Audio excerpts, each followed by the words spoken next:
Y es un tema ese. Es un tema que como trabajadores tenemos que discutir. La pobreza no organiza, la pobreza desestructura.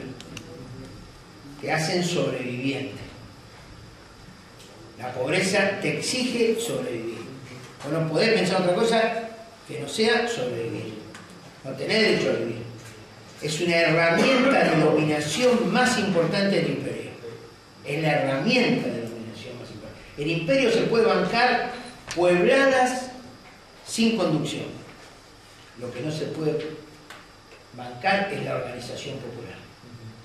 Vos podés quemar Francia durante 2 días y después lo termina capitalizando cualquiera. Lo que no puede permitir es organización popular que conduzca esa insurrección. Es una cosa diferente.